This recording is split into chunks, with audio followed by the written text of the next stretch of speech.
I've met her as well. We had an argument. Well, it's too late now. But I read a poetry. A limo and I told her she's talking bollocks. I told her she's talking bollocks. It's about 20 minutes.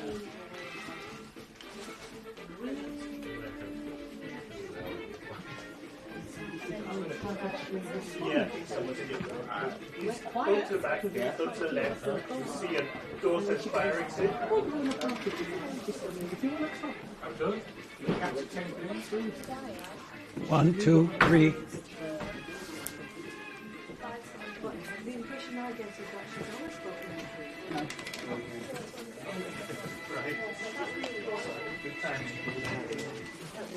Hello.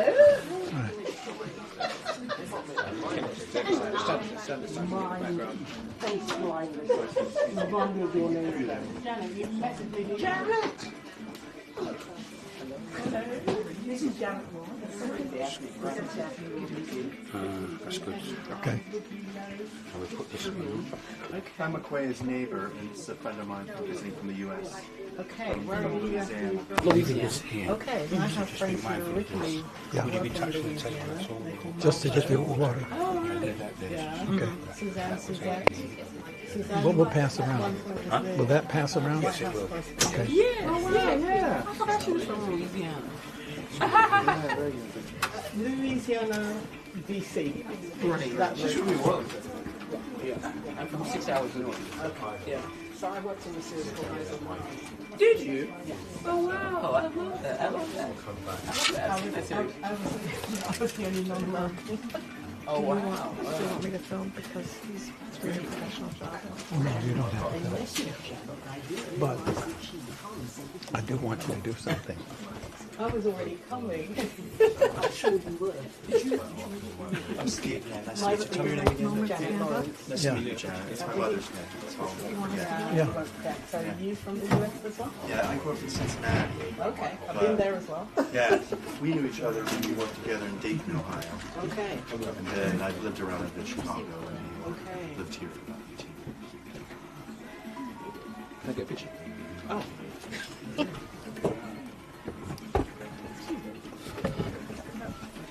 You down in the middle? Everybody. One, two, three. Yeah, that's good. One more. I said one more. Oh, you said one. Go outside. Huh? Yeah, you go outside. Okay.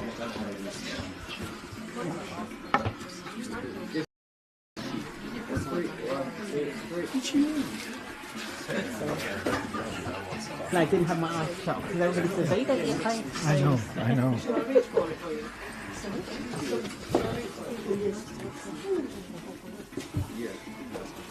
So what do you do in the UK? I work now. I'm part-time. I do. I work as a actor, but I also do training. I'm a former lawyer, so I do training, communication skills training for lawyers. Hi everyone. So can I get a group photo? We should talk. You're both lawyers. Yes. Hi everyone. Can I get a group photo, please? Yes. Am I blocking anybody? What is it or should I just introduce them? You. So I'm just going to Kate. 1, 2, 3. Lovely, one more. There's always one more. The safety one. 1, 2, 3. Lovely, thank you. Okay.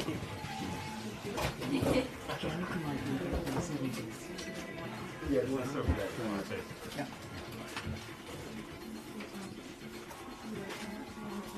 Where did you design? South London. We're in the same street. I live just down the street from McQuay. Okay. She's one of the first people I met on my street. She's very neighborly. Are you going back tomorrow? Yes. Tomorrow morning.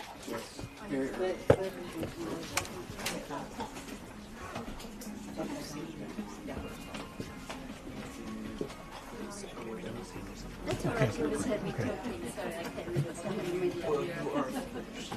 Yeah. Conversation. I've lived here since I was 8 years old. Can I ask those who've got phones, please switch them off? We're going to start a live stream in about a couple of minutes. Good. Yeah. All like that. Is the live stream on the... Huh? Oh, the music, sorry.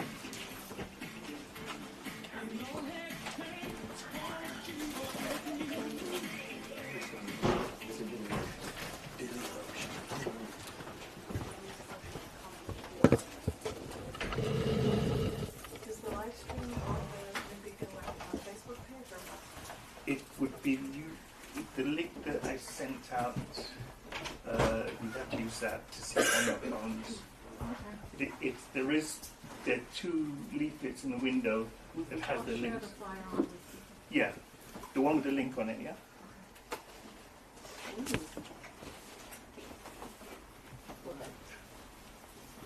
You good?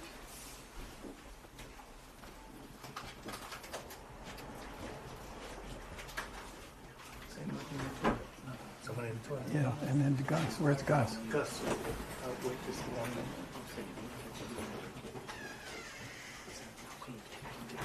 You could pull the door open. It's okay. It's at Hill Street, Chester Way, Kennington, which is just down the street. We're at the same street. Guess what we do on Sunday It's morning? really open. It's okay. Sunday morning, pick up the litter. You could be the first row or the second No, no row. one's sitting there. You go sit right there, put some pressure on me. Okay. No. Inspiration.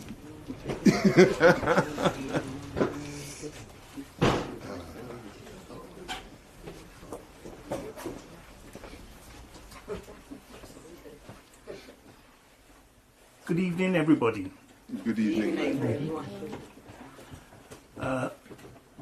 Welcome to New Beacon Books. My name is Michael LaRose, and I'm one of the directors here.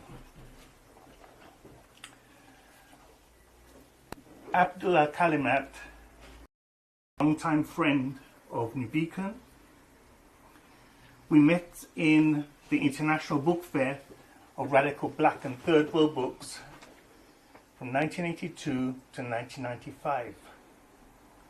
And we also had a connection with the people that were involved in that bookshop globally, a network of people who had similar ideas and were similarly in struggle.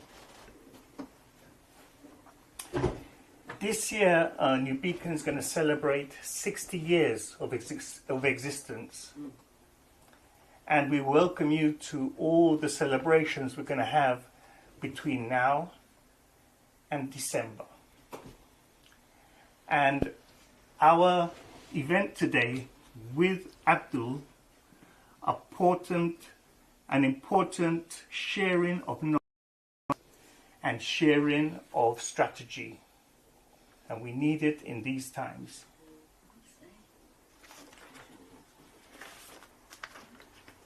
There's a number of publications that Abdul and his group are part of and have produced,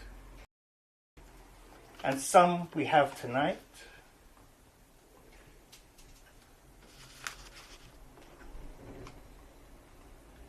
And there are more, but these are the ones that we can show you this evening.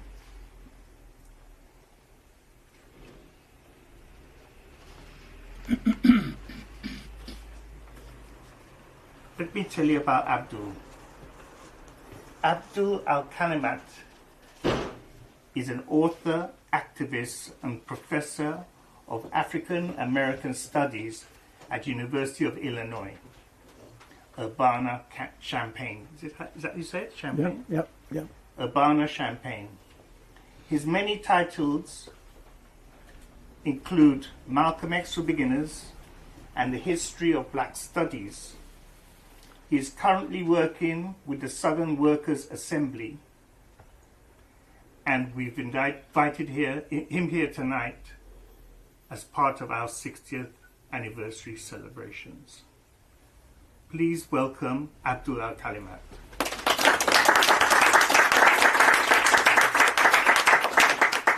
Thank you. Thank you very much, Michael. It's always a pleasure to be here in London, especially at New Beacon Bookstore. We're all part of a global struggle. And particularly at this, it's important to have global conversations. They're having global conversations. We need to have global conversations. We all know the crisis is intensifying. What I hope to do in this brief talk that leads to, I hope, a conversation is to lay out a framework that helps you to understand how we're approaching this. And hopefully you can think about how you think you should approach it in your circumstance. And then we can share this perspective. I want to address two key questions. One is, what is the nature of the crisis we're facing? And then secondly, what resistance is being waged? So on the crisis. In dealing with the United States, it's important to realize that from the very beginning, the United States was established as a white nationalist country. The founding fathers, even the abolitionists who were against slavery, meant the country to be for white people. That means European descendants. But it's hard to say just European descendants because some of the Europeans weren't considered to be part of that white experience, the Irish, the Italians. But that's how it turned out because of the structure of racism in the United States, that European immigrants became white people in the United States. So there's the paradox of people thinking the abolitionists were for first-class citizenship for African Americans. They weren't. But after slavery, and then we have now de facto segregation, the reality of it without it being legally sanctioned. The country is becoming black and brown.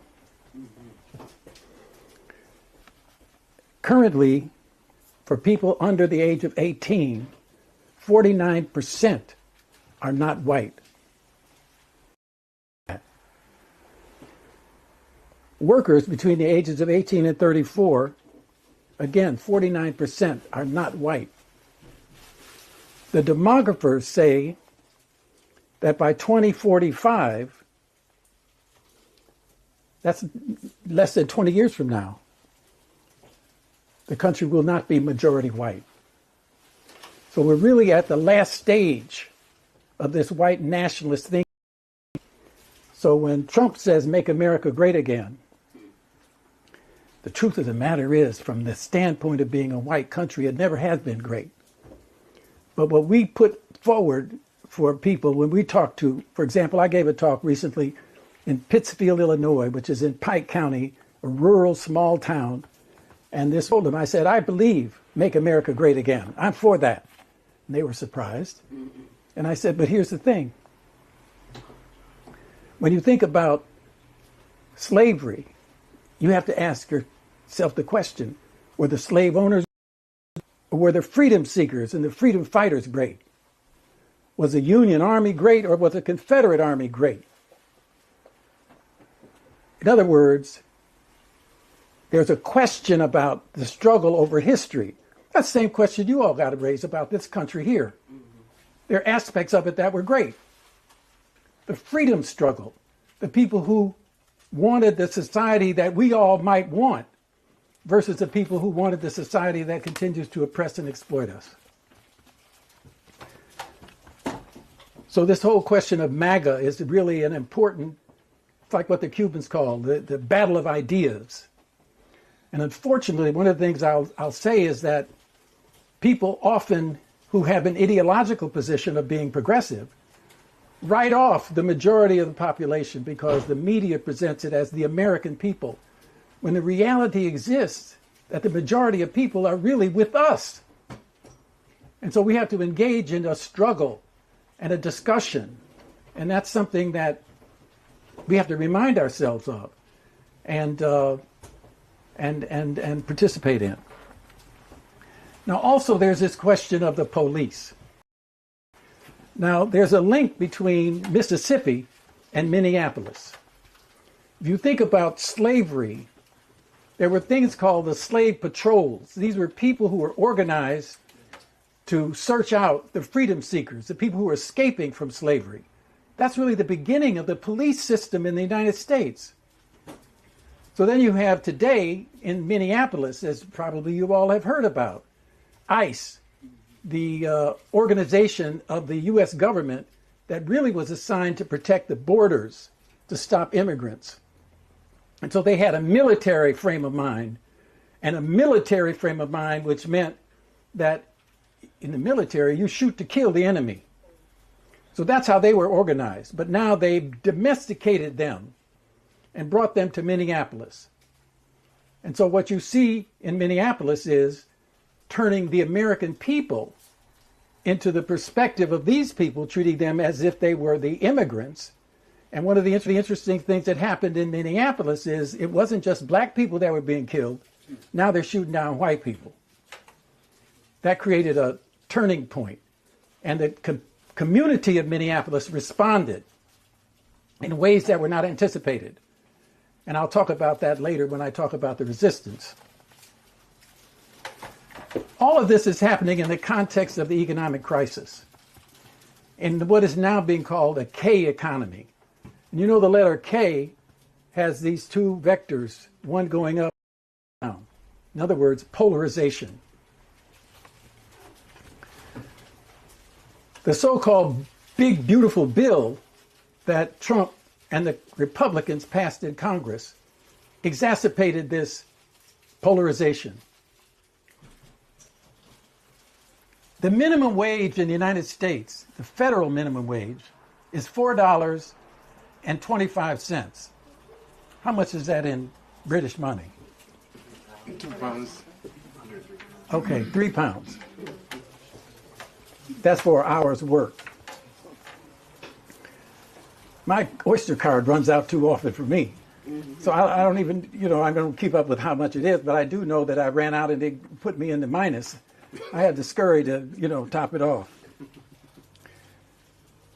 One of the crises is also the question of health care. The ACA, or what's called the Obamacare bill, established health care in the private sector, but provided subsidy. So it wasn't health care for all. It was supporting the insurance companies, but providing federal money to enable people to get those policies. When they refused to support continuing those subsidies, now several million people have lost their health care. So that means no health care. Now, this economic polarization really is part of the change in the global economy since World War II. See, World War II represented a great period of industrialization. And industrialization brought real change for African Americans, really for everybody.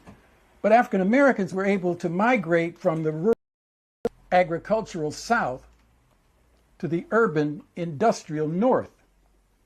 And that meant that you could then, because of the demand for labor, you could then get a factory job or a job in the city where you were making more money. So towns like Detroit, Cleveland, Chicago, Pittsburgh development is the deindustrialization of these very cities. And that is with the rise of industrialization in Japan and China. The U.S. capitalists thought that they could use Chinese labor because they weren't going to use American labor. But now the Chinese have more robots than anybody else in the world. The Chinese are adopting the new economic model of the 21st century. And so there's a crisis. This is the crisis. With the new technology, you can continue to produce. But if you're not hiring people and paying people a wage, they're not going to buy what produced. Robots don't buy anything. That means that you have this crisis of realization, because it's not just the production that produces profits for capitalists, it's the distribution and sales of those various things being. So we have technologies replacing human labor reduces the source of profits, because the only profits that come from a capitalist economy is the exploitation of labor.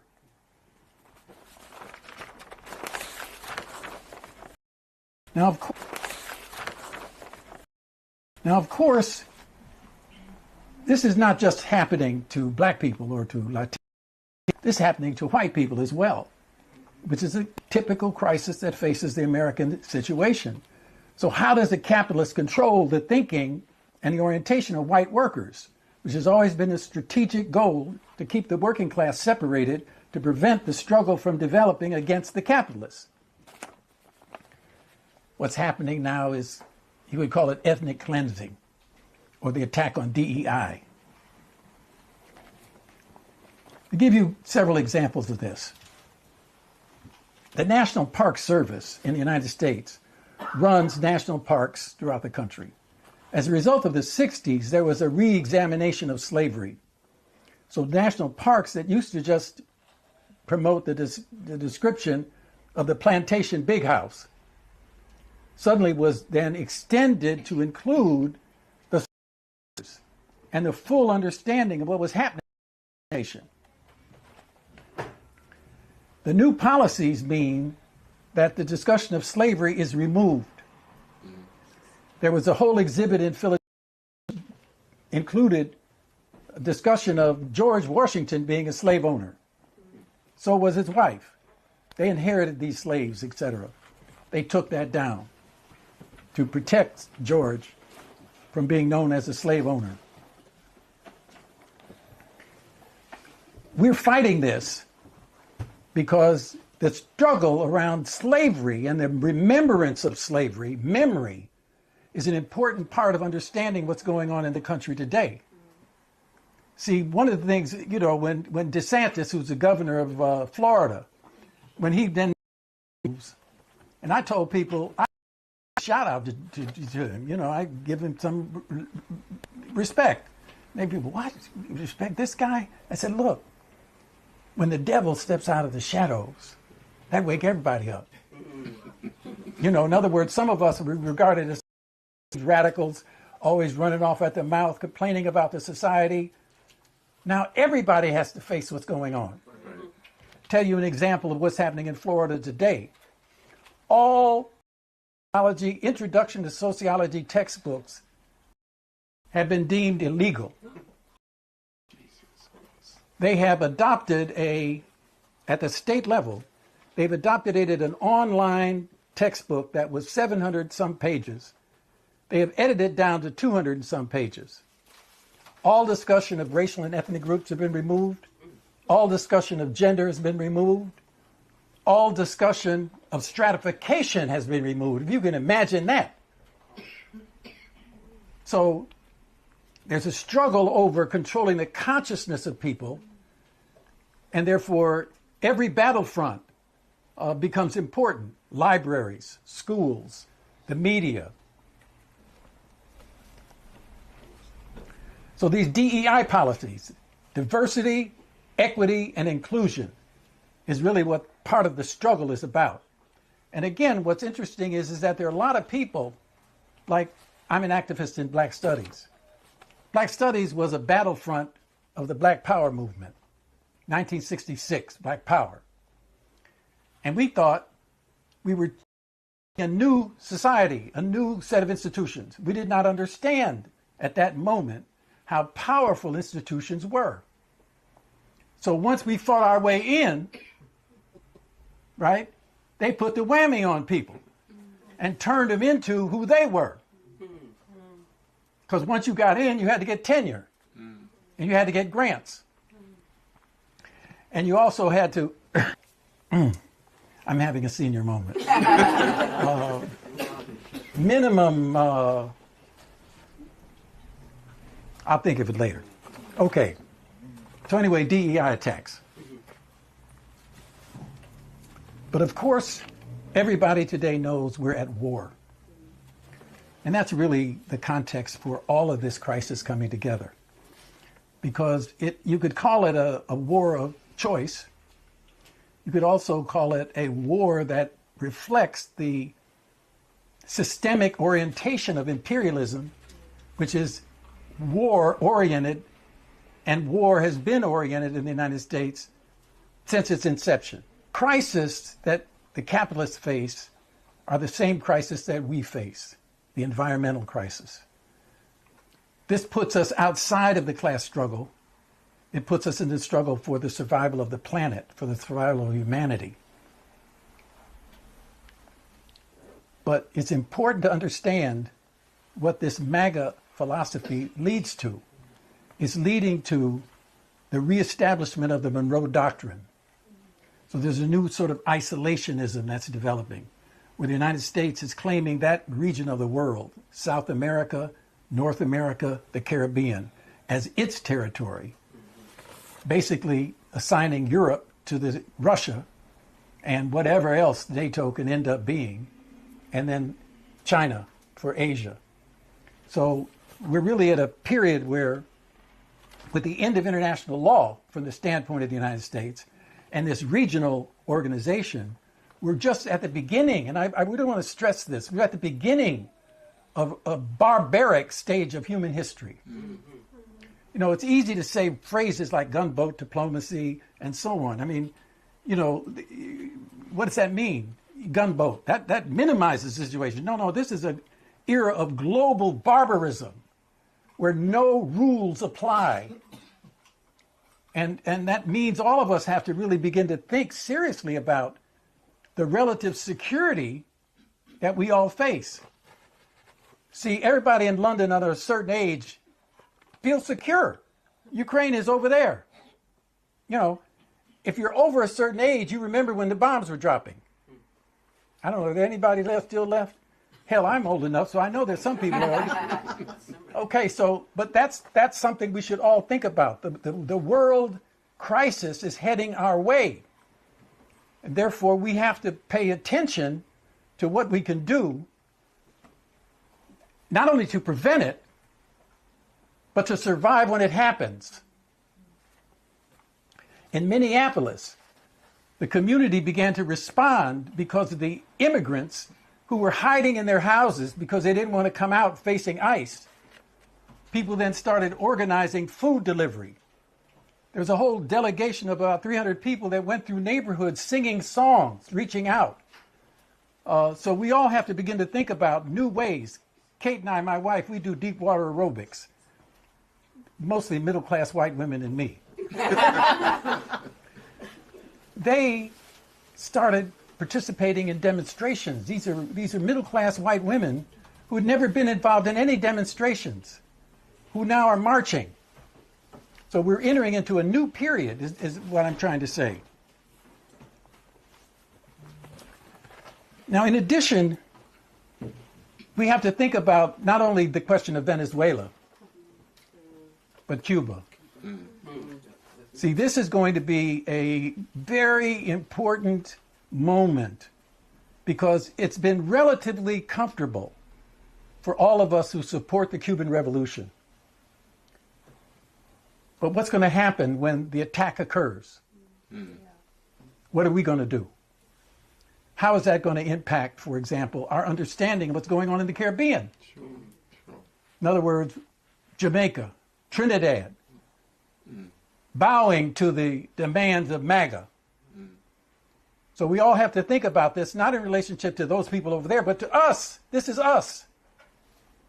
You know, when Fidel said we are Africans when he talked to the Cuban people, we have to also, we are all Cubans.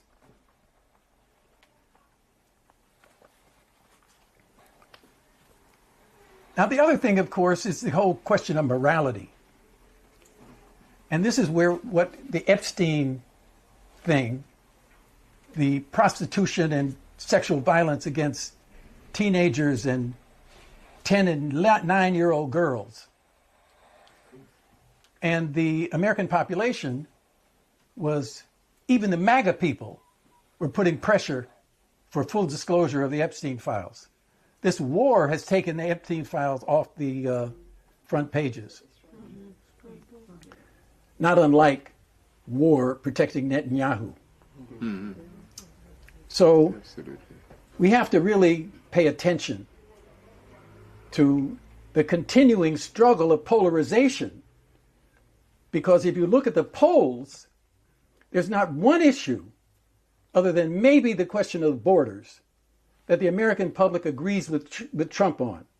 Every issue, it's 50% plus against him, 60%, 70 or 80% against him.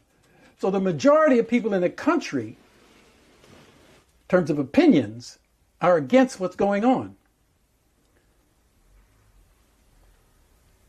There's a man named Wilkerson who was the chief of staff to Colin Powell, high-ranking military guy. He's being interviewed about the situation having to do with the coming election in November. And he says, my professional colleagues, and obviously that means high-ranking military people, and even, he said, some liberals like Ralph Nader are meeting to discuss what will happen when Trump tries to prevent the midterm elections from happening. Now, you know, we in this little radical discussion might say something like that, and the CNN and so on, this is ridiculous, this is, you know, extremist, etc. This is part of the mainstream, and the man went further and said he thinks 50% of the military will agree not to follow illegal orders. So what I'm saying is the future might not be what we think as the normal course of events. We're heading into uncharted waters here for serious confrontation. The man's words came out of his mouth, civil war.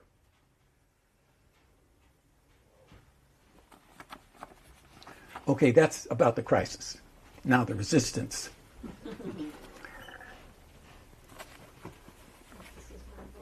Do I need to get out? Yeah, so everybody could see. We want to talk just for a moment about mass protests.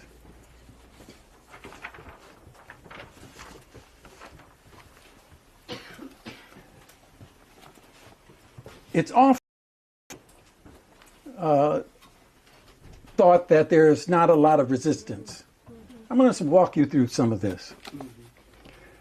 In 2011, a movement started called Occupy Wall Street. It took place in 100 cities in the United States.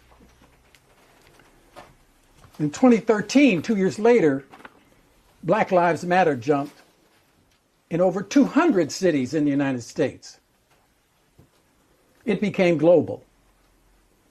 It was taken up here in London, all over the world. Black Lives Matter. Then, 4 years later, what was called the Me Too movement, this is a women's movement, jumped. It too impacted the world. There were 100,000 women in Chicago alone that marched. Then in 2024, students began to occupy and create camps on campuses in support of Palestinian struggle against Israeli genocide, forcing the hand of universities to bring the police back onto campus. Again, the polarization of society, because that helped to then do what? Give birth to a new radicalism among students. Then, of course, the movement called No King's Day, a direct response to Trump. First King's Day, No King's Day, 5 million people were in the street. Second King's Day, 7 million people were in the street. Then Minneapolis, ICE out. First the struggle was in Los Angeles, then the struggle was in Chicago, and now the struggle in Minneapolis and Portland, many other cities in the United States. We don't know everything because the main news outlets are not reporting. Like the young man that was killed before the two people in Minneapolis. The third King's Day is March 28th. There will be 9 or 10 million people in the street. Thank you.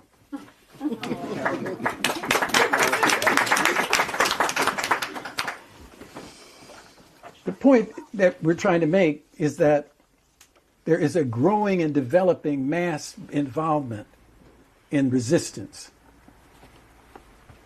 I've already told you about the polls that are taken, the opinion polls.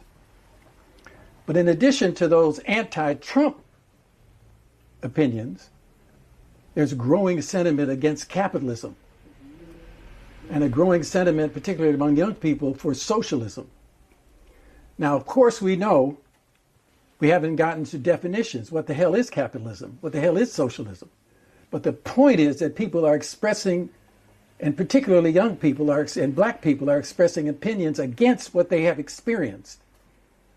We have yet to have the kind of debate and study among development of radicalism that can actually change power by having an alternative to the existing system.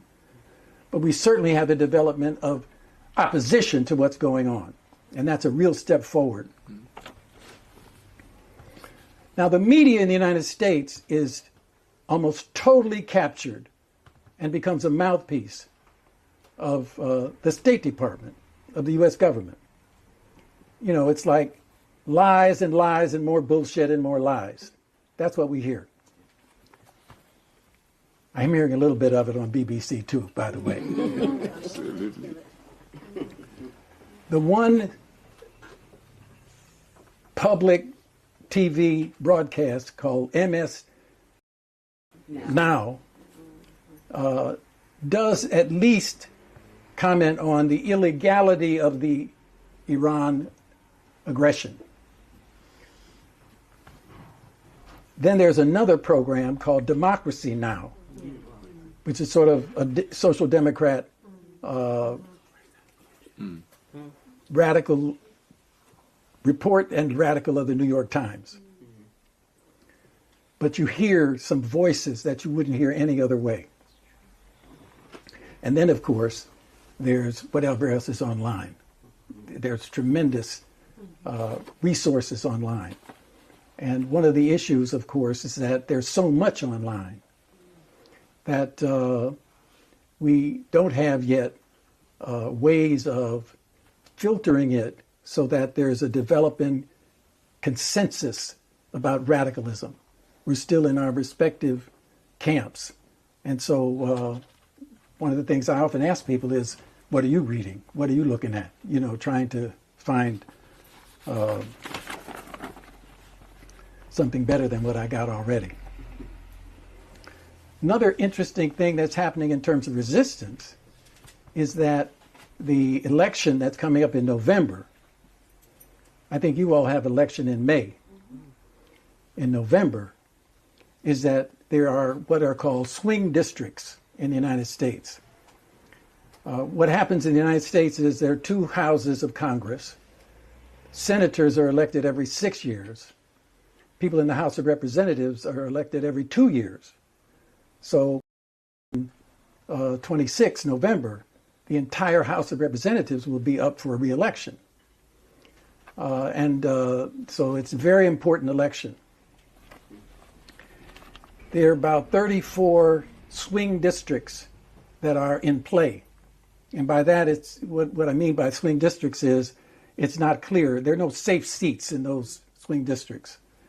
And many Republicans are deciding not to run again. Some other Republicans are deciding to maybe not support Trump because they're risking their own seat in Congress. So there's a lot going on here. But in terms of political organizations, the left in the United States, what's left of the left, is tailing spontaneity. In other words, the No King's Day was organized by the Democratic Party the left then responds. But the left is not leading. And of course, by the left, what I'm talking about are people who are the remnants of the legacy of Third International. In other words, the Communist Party, the Trotskyite organizations, the organized left in that sense. But then there's something called the Democratic Socialists of America, DSA. You probably heard about the election of Mamdani as mayor of New York City, or the AOC in Congress. These are the people who represent DSA. And it's kind of a social movement left. And one of the interesting things about the DSA is that the social movement is that social movements are the ebb and flow. So you can get social movement activists to get involved, and then it recedes. And then it gets involved, and then it recedes. And so the question of DSA is, what is the organized basis to confront power, not just the election? So right now, Mamdani is facing, New York is the center of capitalism in the United States. So Mamdani is going to face the brutal reality of capitalism. So the question is, to what extent are the thousands of people that supported him going to turn into an organization that can actually confront power? The Black Liberation Movement is very weak, particularly on United Front activity. Give you a couple of examples. In Chicago, the election of Harold Washington, the black mayor, the first black mayor of the city, was a great United Front effort led by black people, anchored in the working class, joined by the middle class, alliances with the Latino community, and what were called lakefront liberals. That's just part of the geography of the city, Lake Michigan. Mm-hmm. Today, black middle class thinks they still should be running the city. And Latinos' population has been growing and is expressing an interest in their leadership. Similar to the history of the Irish versus the Polish. The Irish had control of Chicago. The Poles thought it was their turn, and they got beaten back. So now black people are not uniting with this Latino development in Chicago, so there's struggles. But part of that is exacerbated by the fact that under Obama, something like 50 schools were closed in Chicago, in black neighborhoods and Latino neighborhoods. And you know, a school is a building, it's an anchor to a community, and so on. They closed them. But now, because of new immigration, they have reopened some of those buildings to house the new immigrants. So the black community gets pissed in saying, you done closed our school, now you're opening this school up for people who don't even speak English. Mm. So, and with the absence of a progressive organization to work the relationship between the community and the new arrivals, then you get this hostility and this contradiction. So there are many contradictions that are developing out of this current policy that the Trump administration is pursuing. And this has a lot to do with the fact that people that, like in Texas, Governor Abbott, putting people on buses and just sending them to a city. And then suddenly the city has a crisis. What are you going to do with these people? Mm. And so they're trying to work out a place for them to stay, et cetera. But at the same time, that causes contradictions because of the past practice of the attacks on the very community where you're trying to locate people. This leads, of course, to talk about the elections that in November. Now, what's happening in the United States is several things in anticipation of this election. There have been 2 governors' elections, both won by Democrats. There have been other what are called by-elections here, I think, that have been won by Democrats, including in areas that have been won by Trump by 30 points, now being won by Democrats by 17 or 20 points. Big swings. So the Republicans are worried. And Trump is worried because if the House is taken by the Democrats, the possibility he will be impeached again. And if the Senate is won, and something like a third of the Senate is up for votes, if the Senate is won, then they can actually impeach him and throw him out of office. But of course, that would lead to J.D. Vance becoming the president. So, you know, we got to deal with all that. Of course, we could impeach him too, but the first thing they did was reapportionment to try to redraw the districts in what is called gerrymandering. So you can redraw the districts so that it appears that it become a safe seat for whatever party you're interested in. But that assumes one important thing, that the non-voter will remain a non-voter. During Trump's election, you have to think of that election in thirds. 1/3 voted for Trump. 1/3 voted for Harris. This is of the electorate. 1/3 didn't vote. So the non-voter is the key to the future elections. What happened for Obama is a non-voting black person voted. So the question is whether or not the motivation is going to be, and the Democrats providing an alternative, because it's almost like the Democrats made a mistake, an error, in allowing Biden to stay in the race as long as he did, and then not have a primary, but just appoint Harris. And even if she had won the primary, that would have given her momentum. It'd be hard enough to just vote a black woman into being the president under almost any circumstances in the United States. Now, one of the things that is part of this whole process is the presidential election in November of 28. And one of the important moments is when the UAW president, that's United Auto Workers Union, announced the possibility of having a general strike in 28. This really plays on the fact that there's going to be a great groundswell of struggle coming out of the working class. Now let me just explain this point. Historically, the working class in the United States has been, the highest level of unionization was in the 1950s, when 30 to 35% of workers were in unions. That's the highest it's ever been. Today, it's like 10%. And the struggle is that the large-scale factories, where it's been the historic base of the trade union movement, the historic base of the left, is not there anymore. And so what you've got is the young people who are now working in Amazon, who are working in Starbucks and so on, and their trade union struggles. But what the ruling class did was, coming out of the 1930s, is they said, well, how can we prevent a working class movement from developing? So progressives in the Democratic Party got a law passed called the National Labor Relations Act. The National Labor Relations Act established the process by which you could become a union. And so you had to have an election, and the election of the workers in any given workplace, any single workplace, would then, if you won the election, you then had the right to try to get a contract. And of course, that meant you were then straight up in opposition to the owners of the plant you were working in.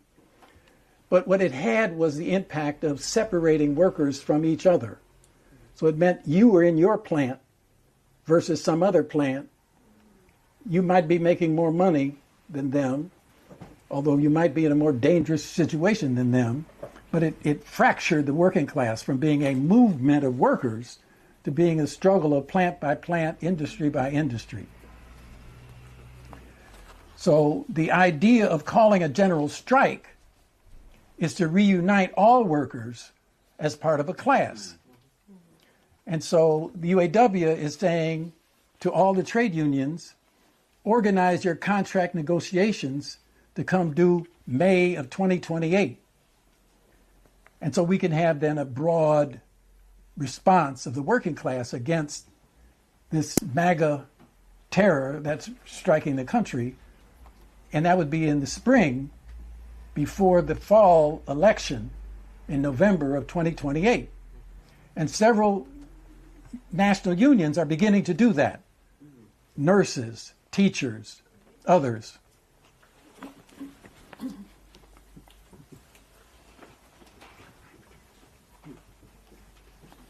Now, the trade union movement is split. Teamsters are with the Republicans. Many others are with the Democrats. But the struggle is, how do you get beyond the Democrats? Because of the way in which unions are tied in financially with the Democratic Party. So we're working with an organization called the Southern Workers Assembly. And I just want to tell you what our strategy is, and then we can have a conversation. The most unorganized section of the country is in the South. The South is still the largest region where black people are located. It's where the greatest suffering and oppression and impoverishment of workers exists. It's where you have the greatest right to work states. What that means in the United States is that even if you have a union, you don't need to join the union to get all the benefits, which of course means that people, don't want to join a union. You don't want to pay dues, but you can still get the benefits. So that has a dampening effect on unions.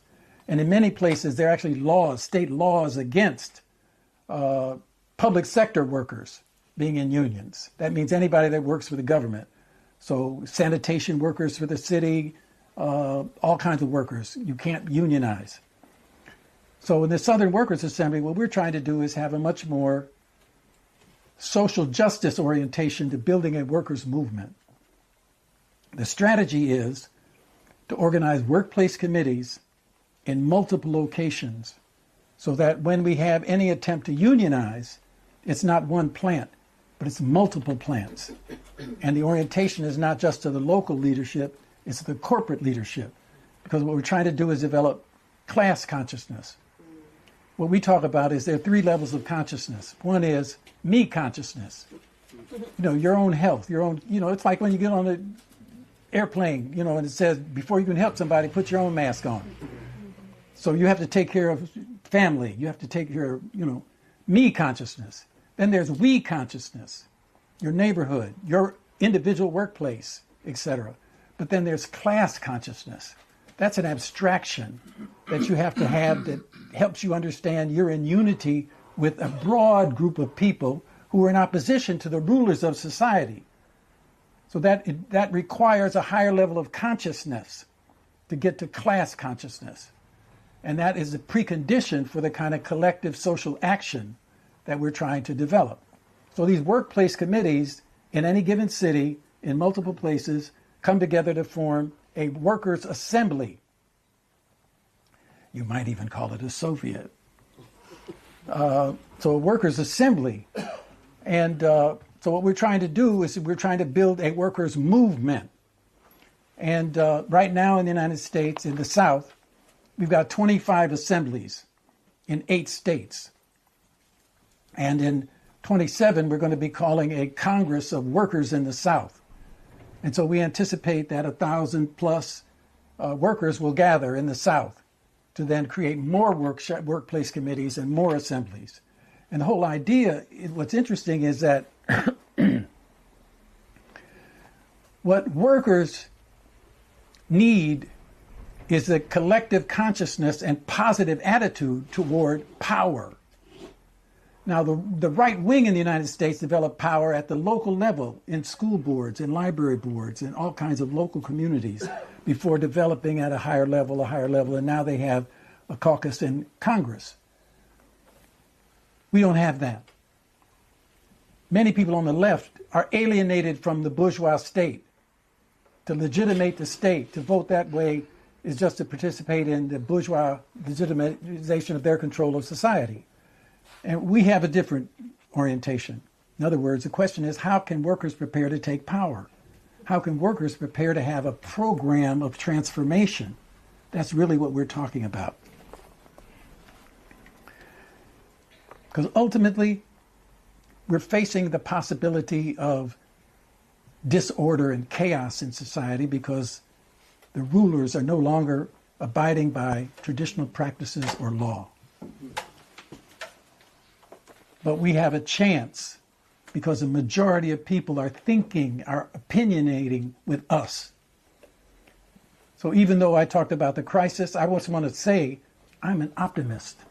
I think we can win. And that's why I hope to hear what you have to say about your thoughts about the crisis and about how we can win. So thank you for listening.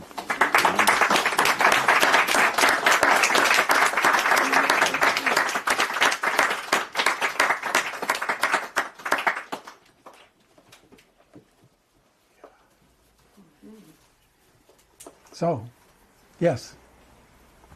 Oh, wait a minute. We got to... Wait, no.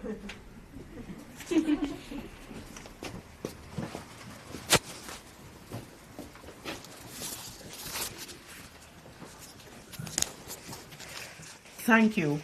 I'm grateful for the explanation that you've given in terms of joining some important dots to help sharpen the global picture that is evolving. Going back to something early on regarding the reshaping of the global picture in terms of what's happening in the North America, South America, the Caribbean, Asia, and Europe. I wonder what your thoughts are, particularly on the Americas and the Latin American Caribbean region. As we are now, a lot of the Caribbean countries are accepting deportees for a fee. We don't know, most of the people don't know what the terms are. Elon Musk is talking about Guyana being a wonderful place to create his new idea. The Prime Minister of Trinidad and Tobago has abandoned the population and has said, I am with America. Many Caribbean leaders have remained a bit quieter and said, we'll do what you say. Can I have my visa back? I'd be interested in your thoughts, the extent to which you could put a little bit more your ideas in terms of that area in particular and what's evolving with Cuba, because that's also approaching a crisis. Thanks. Yes, thank you for that question. And it's a challenging question because we're at the beginning of something. And the response to Trump and the attempt to change the Monroe Doctrine into a Donroe Doctrine and the subordination of countries raises important historical questions. The one, to begin, the first question, of course, is the need for the people in the Caribbean region to reconsider unification and the struggle to unite, which of course begins with the struggle internally in every given country, because classes collaborate. And so that's the first question. And that, of course, involves this whole question of Cuba. Because what Cuba was doing, for example, with Jamaica in the healthcare industry, represented the possibility of developing unity based on what each country could contribute. You can't have a common market trading sugar for sugar. You have to have some level of diversification. You have to. That's a long historical process that is not immediate. It's not just a policy a government can pass a law about. But that's the first strategic question. So if you're a young person active in the Caribbean or active anywhere in the world as part of the diaspora, thinking of the Caribbean as one place is critical. I think, secondly, the importance of people who are in the diasporas of the Caribbean in November is critical, so that the struggle around Kamala or any other person in the Caribbean is also a struggle that has to take place within the diaspora of each of these countries. So how many people from Trinidad are going to vote for the Republicans? How many people who are Jamaican descendants, et cetera, are going to vote for the United States, are heavily in support of the coming attack on Cuba? So the diasporas inside the United States, the Haitians, et cetera, all have to deal with that question. And then third, I think the importance of really imagining a world beyond this barbarism that's going on. That's a very interesting thing. I mean, we're taught to accept dystopia. We're taught to accept disaster. You know, the media, the movies, you know, science fiction is not about the future of wonderful science. You know, it's about horror. And so that's normal. And it then appears in popular culture. It's what hip hop reflects, you know, kind of a negative thing, etc. We have to begin to imagine the possibilities of life that are without the contradictions that we're facing.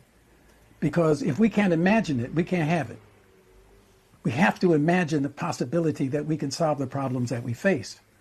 And I say that whether or not it's on just a moral basis, be kind to your neighbor, you know, or whether it's a political economy where we want to talk about whatever socialism might be, or forget that word, whatever post-capitalism. In other words, whatever language we can invent that helps us understand the possibility of a future. But I think my main answer as somebody in the United States, we have to stop the Republicans and we have to stop MAGA. Now, the day after that, we have to stop the Democrats. That's right. But it's a two-step, you know. Yeah. But thank you for the question. Yeah. Oh. Yes. Those are my instructions.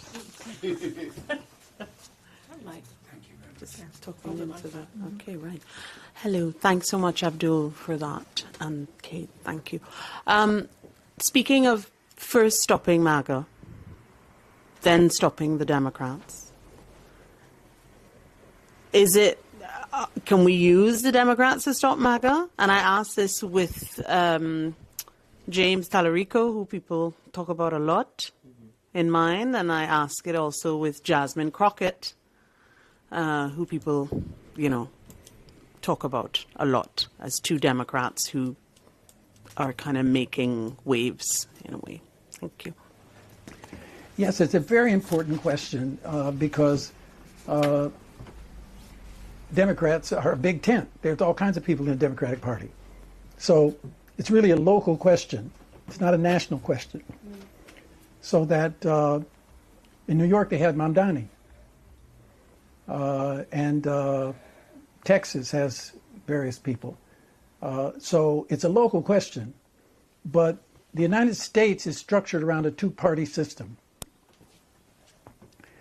And there's little possibility until there's something in the political science literature is called a critical election, when it's possible that a new party structure or a change will emerge.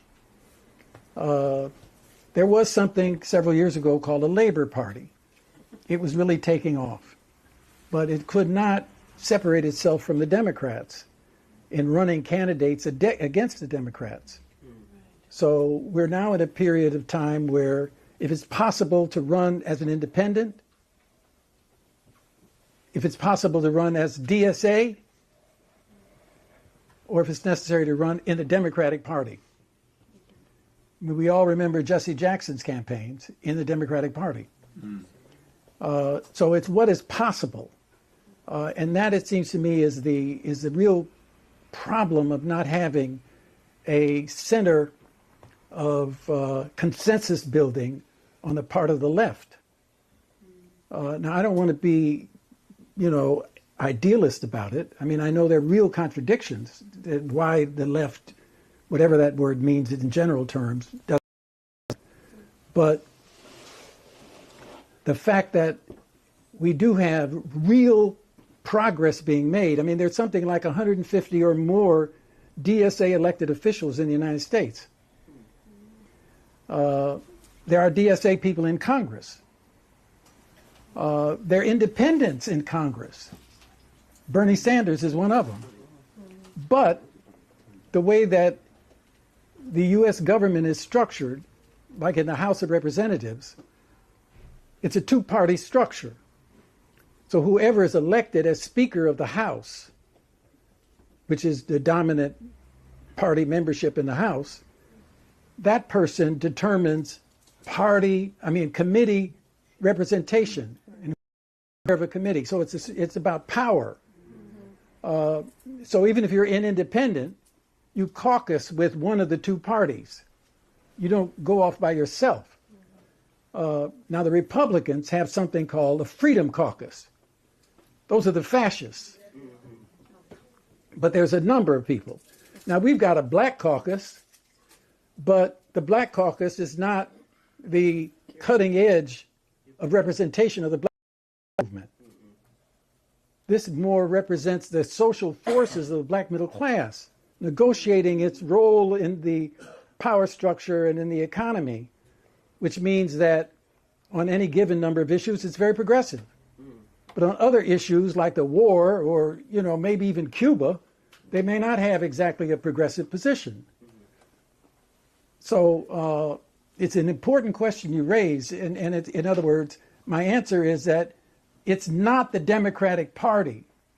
It's your local possibility, which might include being a Democrat. It might include being an independent. In other words, it's like the Green Party here. I understand something interesting happened in Manchester. I don't know whether that represents everybody in the Green Party, but it sounded to me like DSA in the United States. In other words, here's an individual who represents a tendency that should be embraced. It might not be everything, but the way politics works is it's the art of the possible. It's not just the art of the impossible. I believe in both. I'm an impossible guy, but I'm also, my head is in the impossible, my feet are on the ground in terms of the possible. Yeah. And how is the Electoral College impacting on all of this? To me, this is Yes. really important. Yes, the question is, how is the Electoral College? One of the interesting things about the United States is the popular election does not elect the president. But the way in which the country is organized, electors are elected. And these electors then vote. And one of the ways in which the Trump administration is organizing the possibility of controlling the midterms and then certainly the presidential election is that the state legislatures and the governor validates the voting of the Electoral College. So he's trying to organize the Republican governors and the Republican state legislators to refuse to legitimate the electors of the Electoral College that represent the Democrats. So even if the Democrats have the popular vote, even if the Democrats have the electors, Trump is trying to create a crisis in the economy, in the political system, to prevent those votes from then electing the president. So I mentioned the man Wilkerson, who was with Colin Powell. They're talking about that possibility. That Trump would be that the Republican candidate would not be elected, but the governors, et cetera, would stop the election from being certified. They would use ICE to move in, whether or not it's surrounding the polls to prevent people from voting. And they're trying now to create a national law that requires ID identification, et cetera, to be able to register to vote, et cetera, which is against the law because the elections are actually state-run in the United States. But so if that happens, and that's where Wilkerson is saying there's going to be a split in the military, see, this kind of action hasn't happened in the United States. Wars are elsewhere. You know, we're the center of democracy. That's the logic that's been put in people's heads. But we're heading toward a serious situation. Mm-hmm. Yes. I wanted to ask. Thank you. Oh, yeah. I'm from the U.S. as well, visiting friends, and I'm from Louisiana originally, native of Mississippi. So, this is the Amen corner over here. Okay. And so I wanted to know, you know, my theory about what we're going through as a country. We know that we went through a period of, we went through Reconstruction, and then there was redemption, and I guess there are those that would argue we've had multiple reconstructions and multiple redemptive periods. And so that's the way I've tried to look at this period, that if we can get through this redemption, that maybe on the other side will be some sort of universal health care, something that looks like the DSA. And so I wanted to know your opinion on that. And then my other question was, I'm having a senior moment too. I'll be 60 this year, like the bookstore. So if I think of it, I'll tell you about it. Oh, sorry. Just leave it on the table. Thank you. I think I believe in the old idea that it's darkest before the dawn. And so history does have these swings back and forth. But I think we need to think hard about that, because some people, for example, have this idea of the future being the recreation of the past. So that, for example, we'll go back to work again. The factories will start up again. We can recover the life that people had at a certain time. I don't think that's true. So this whole idea of actually trying to figure out what is capitalism and what is after capitalism. For example, if a society can produce enough goods and services for everybody, even though large sections of the population are not working, then we need to figure out how to distribute that so that people can have a decent life. You know, John LaRose, the founder of this bookstore, used to always talk about the workday and how to think about the possibility of not having to work 40 hours a week in order to, you know, in the United States there was a whole movement, 30 for 40. Mm-hmm. Work 30 hours, get paid for 40. There's a question of what is the division of labor of a civilized society. How many people have to work in producing goods that robots can do? How many people should be caring for children and caring for the elderly and providing cultural opportunities for everybody? I mean, again, thinking about what the world could be like if we, so my whole point about the future is we're not going back to the past. Right. America will never be a white country. The world is changing. The idea that the third world can be a bunch of garbage places and shithole countries, that's over. Hi. You know, so we have to think in new terms. Now, here's what happened. In the 20th century, we had the Soviet Union. That became the model for thinking beyond capitalism. And the Comintern and, you know, the world that led to the anti-colonial movements, etc. We all had great aspirations for the post-colonial experience, etc. Today, we don't have any models. Socialism is no longer state policy somewhere. What that means is we all have to think.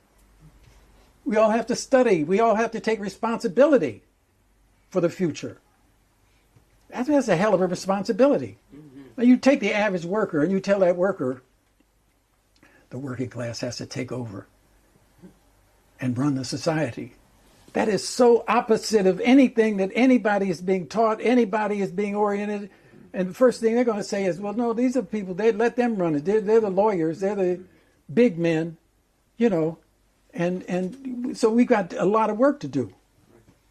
And it's on us. But the other thing is that this future might not be tomorrow, might not be next year, could be 10 years from now, 20 years from now. And as I said, I think we're heading into a period of barbarism. You know, words like immorality. I mean, this is a moment for us to think very hard about who we're up against. So when you think about Trump, see, one reaction just is, that's a fool, and, you know, he can't even get his hair straight, you know. But you should really be thinking about the type of system that is using Trump and allowing him to use the federal government as a cash register for his family. But there's something bigger going on. So all those tech billionaires that were sitting on the stage when he was inaugurated, those people, they're behind this. So we have to not just get caught up in Trump. It's a systemic thing. And guess what? They plan to rule forever. And you know what? Many of us are volunteering to help them. Why? We get on Facebook, we get on Twitter, we tell them all our business, all our secrets, all our family business, all of everything. And their algorithms are just drinking it in, and then using it. So now AI, they plan to take over education.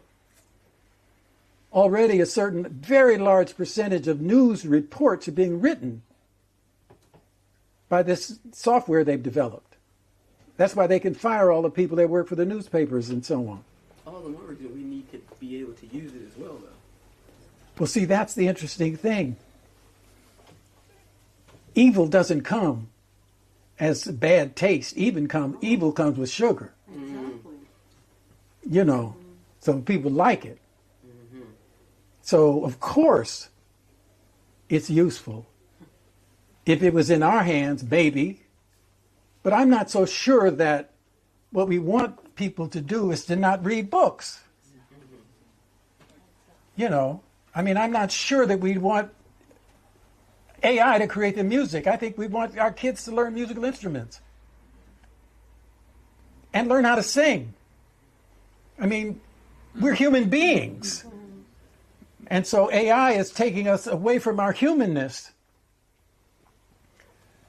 and isolating us to have experiences. They're going to turn AI into sex. Now, maybe I'm old school. Anyway. Thank you, Abdul. I was fascinated by your take on what's going on in the Caribbean. And I wanted to ask whether you think, given the atomization and insularity of those nation states and their vulnerability to manipulation and bullying, which is what Trump is doing down there right now, whether you believe that the African Union and its six-region initiative, i.e., making the global African diaspora the sixth region of Africa, and seeing the diaspora as having a major role in the development not only of the continent, but of itself. Whether you believe that that, at this particular juncture, creates an opportunity for the Caribbean both to organize itself, as the West Indies Federation tried to do all these, 60 years ago, and to be able to have a more effective voice within the African Union and its affairs. because it seems to me that the Caribbean nations, the Caribbean region, has got to be bold enough to say, Monroe Doctrine or not, Trump Doctrine or not, we can divest ourselves of this dependency on the United States and look differently to how we might configure our relationship with Africa. Individual countries are doing that, again, in a pretty atomized kind of way. Grenada in relation to Nigeria, Jamaica and Ethiopia and whatever. I don't see that particularly being very helpful, especially as so many of those African countries themselves do not have a Pan-Africanist orientation. Yeah. No, I thank you for the question, because I think the question really reflects the idea that unity of any groups of people or groups of countries is important to the extent that it increases the possibility of struggle within those individual countries. See, without the struggle within those countries, Nigeria, Ghana, Tanzania, South Africa, without those struggles, then these broader organizations, whether it's the African Union or any kind of Pan-African structure, will not be progressive. In other words, so in the Caribbean, the principal task, and this, of course, is the new economy, the principal task is what's happening within each country. Because when you talk about Caribbean nations joining in who is doing the joining? Who represents those countries? Who controls the newspapers interpreting to the population what's going on? And in Africa, I mean, we were active in the anti-colonial struggle for Africa. And we had such hopes, such aspirations, and there was such leadership, whether it was Nkrumah or Amilcar Cabral or the multiple people we could reference in South Africa, for that matter, Mugabe and Nkomo. You know, they were a certain kind of leadership that was against the colonial powers. What happened? Our aspirations were not met. And if I can say this, that includes Mandela. You know, so, but it's like I was saying before. Got rid of one thing, got rid of colonialism, then we run into what includes colonialism. Yeah. Then get rid of imperialism. Now we got that brother in Burkina Faso. You know, there are other examples, but these are like, we have to, what Mao said, a single spark can start a prairie fire. That's what we hope. We hope my man in Burkina Faso will inspire youth in other countries to begin to move in a direction. And we see that in some countries. We see that. What's happening in the Caribbean? You know, what's happening in Grenada? You know, we know we had such hopes. Maurice was the hope. There was a whole generation, really, in people in different places, etc.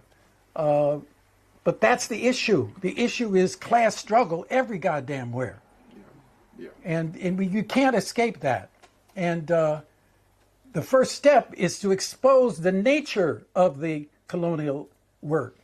That's why I have to give applause to Gus, because he relentlessly writes articles that appear in the newspaper in the Caribbean. How many of you all are actively studying and communicating exposés of how they rule so that we can begin to think about how to move beyond that, especially younger people? This is a moment when the actual turning point might be sometime in the future. We have to really prepare for that. Yeah. But thank you for the question. Yes.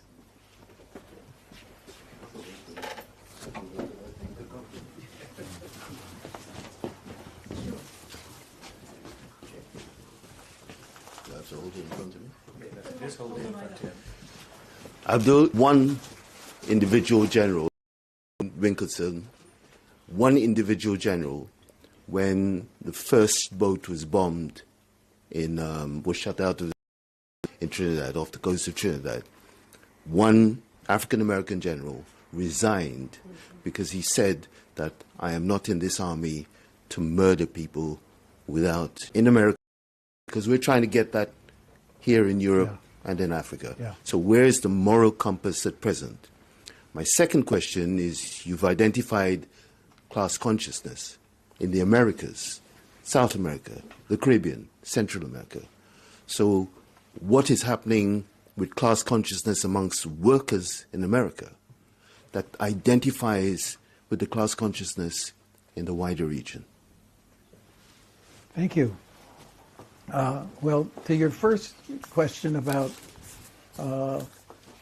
immorality and where is the population at this moment, one of the interesting things that has happened is the right-wing orientation of religion, so that the people in churches are taught that the goal of Trump is so important that you can accept his immorality. But that's what was happening with the Epstein struggle, that it just got to be too far. And these were little young white girls, you know, and so that became one of the reasons why we're at war. So there is that possibility of indicating to what extent the ruling class is immoral. That is directly connected to class consciousness, because these are people who are, we used to have to learn the word billionaire.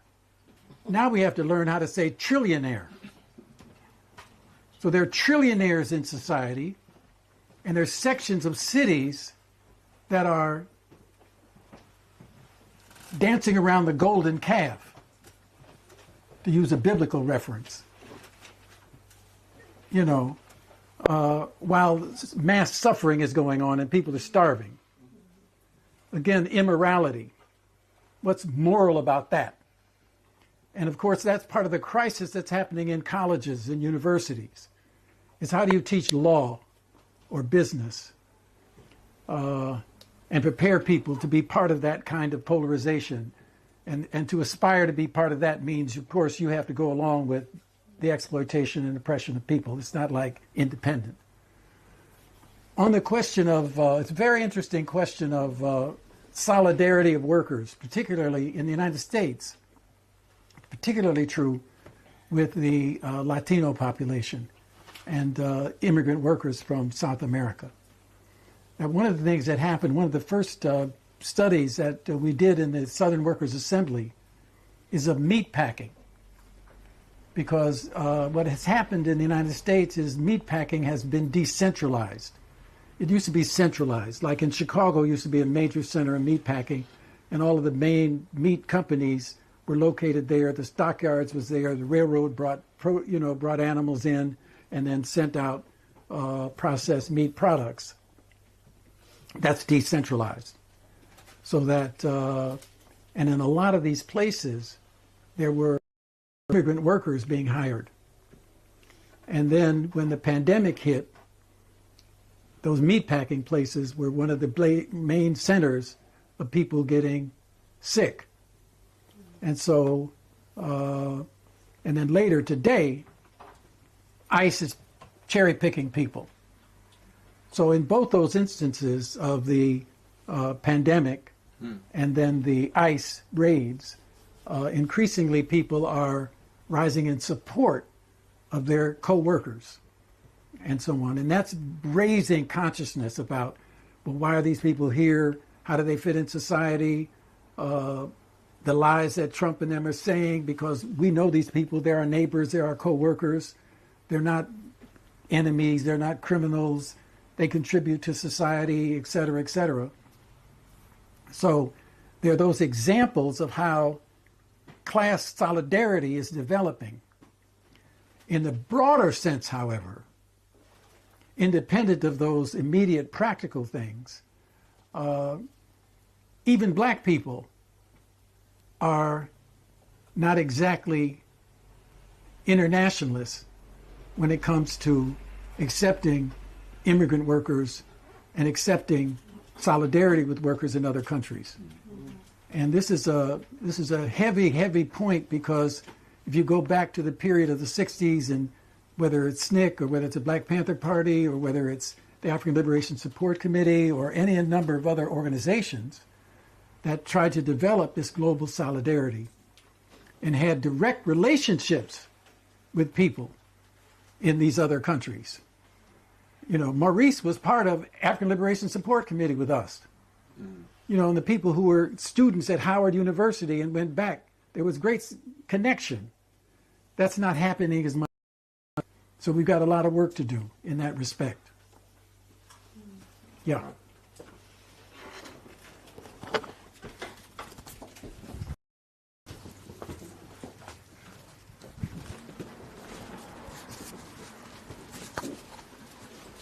You touched on, can you hear me okay? Yes. Yeah.